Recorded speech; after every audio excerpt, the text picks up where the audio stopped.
Hi, everybody. It's Rhoda from Cigar City Tarot. Welcome to day 10 of the 31 Days of Tarot Challenge.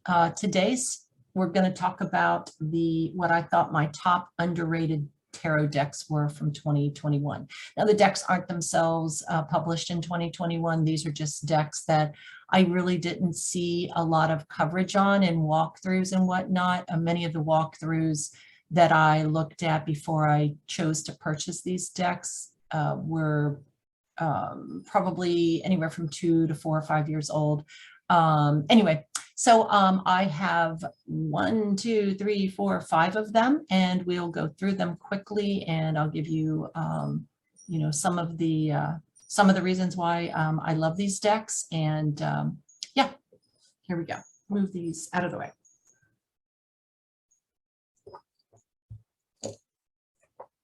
All right, the first one is the Santa Muerte deck. It is a wonderful deck. You can see its little carrier is wonderful sugar skull material I found lovely at Walmart, and then some great little buttons that went with it. But anyway.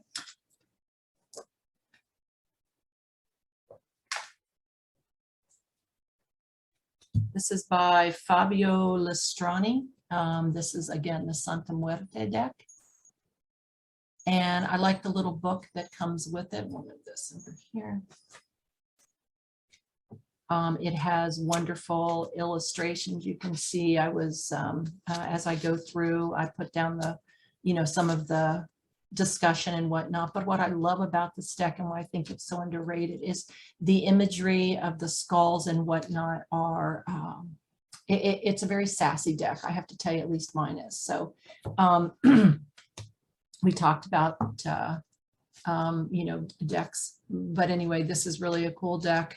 It is fully reversible from the back side. But as I take a look at some of the cards and whatnot, each of the suits has a different, kind of a color scheme and whatnot, but it reads so true. The imagery is just great. If you like skulls, I happen to like it, but I think it's underrated in that people might just want to use it for Halloween time. And I found in using it just for either reflection for reading for myself or whatnot, or reading for others. Don't use it that often in reading for others, but I think the times that I have done, not only do people love just picking up the card and looking at it, this happens to be the, what is this? The 8 of Cups. So, just taking a look at the, at the imagery itself, it really gets them thinking. And I think it helps really, for me at least, getting that intuition flowing. All right, so that's deck number 1. The Santa Muerte Tarot.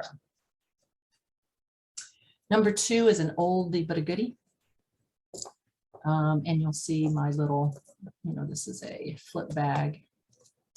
Anyway, I do make little charms for my bags too, so I can remember. I think I've talked about that in an earlier video. This is the Lewellyn deck.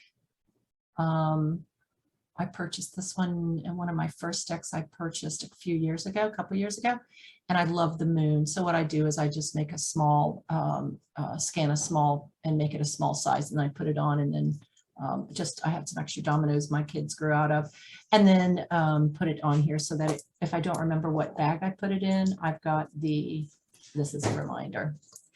All right, so I love this deck. I think when I was looking for it, a lot of the reviews were also several years older, but the packaging of this deck is gorgeous.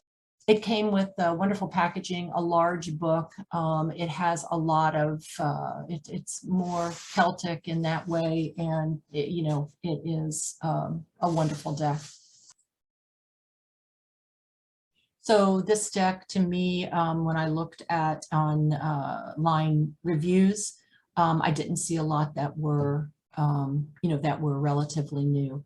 But I love the imagery in this, and I love the stories behind it. I think the imagery is very close to Rider-Waite, the Rider-Waite decks and whatnot.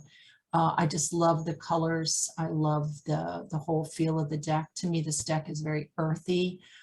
when I interviewed the deck along, I think it was maybe the middle part of 2020 when I got it. I can't remember now.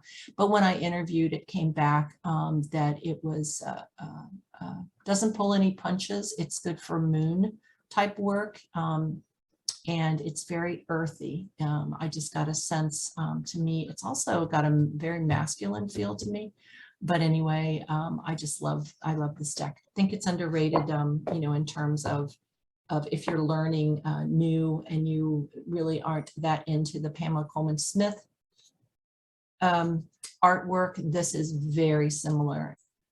All right, one of my all-time very first decks, I am all about 1920s. One of my favorite murder mystery characters is Miss Fisher, right? So Miss Fisher's Murder Mysteries. And this deck is very Art Nouveau. So, but it's the Ethereal Visions, just a standard little white book. It does gives some, eating stuff, nothing big deal about that.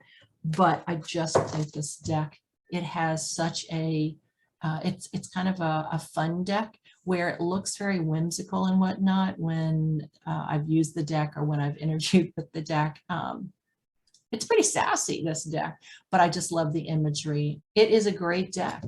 And it is representative of, so the pages are all women, and it's just very, he reminds me of Houdini. I swear to God, when I first saw it, all I could see was Houdini.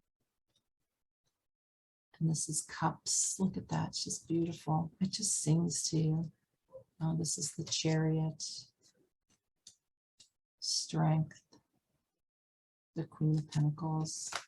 And I should have pulled out the Moon card because she is my all-time favorite. To me, this is also a female feeling deck, but I think that this deck is underrated. Many of the images in here are based on Rider-Waite-Smith.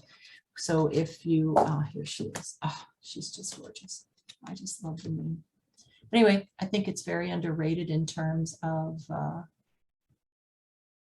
just very whimsical and very 1920s in terms of its ability to tell stories for you and work with you. So my next deck, and I love my little, they had such cute material in the stores this year. I love the little crow with his little hat on right here. Anyway, and it fits this deck. This is the Tarot of the Illuminati. I think I mentioned it in one of the earlier videos that I saw a recommendation for this on Pomegranate Grove. And they interviewed the author of the deck. Just really nice. Anyway, I love this deck. It has a ton. Its imagery is so in-depth. I've read with this now. I've been working with this deck for about 2 months now, 3 months.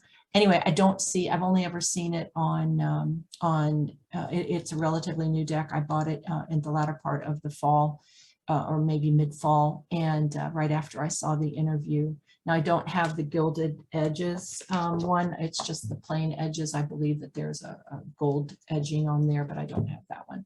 Anyway, just a very wonderful deck. Its imagery is unbelievable, stays right within the Rider-Waite-Smith, but there's so much more depth to it. So I've been reading with it, and it's in going through, unbelievable the kind of imagery, and it gets your intuition going, how it helps to flow that. But anyway, don't see a lot on it in the forums or online, but I love the Tarot of the Illuminati. Last but not least is my Paulina Tarot. This is also one that I'll be covering in a different day, but I love this deck. It is by Paulina Cassidy. I only have one thing by her, but I just love this deck, little white book that came with it. And I think that there's so much in this deck that lends itself. Again, I saw a few when I bought this in 2020, this is one of my, not newer decks, but one of my first decks.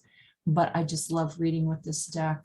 I'm not necessarily a fairy kind of a person in terms of, that I am more science fiction, but I just love the facial expressions and that whimsical feel, almost like an Alice in Wonderland.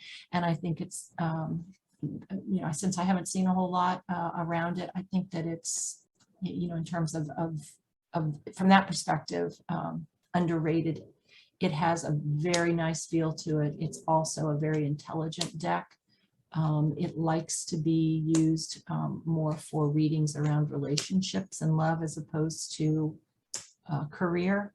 And I can see why, right? A lot of these mostly are women in here. Anyway, love this deck. And those are the 5 that I found for 2021 that I thought were underrated decks, but I've personally loved using them. So again, if you like this video, give us a thumbs up and subscribe if you haven't already. And if you are following Ethony's 31 Days of Tarot Challenge this year for 2022, type in the hashtag 31 Days of Tarot and see what other readers are doing. Enjoy, and we will talk to you later.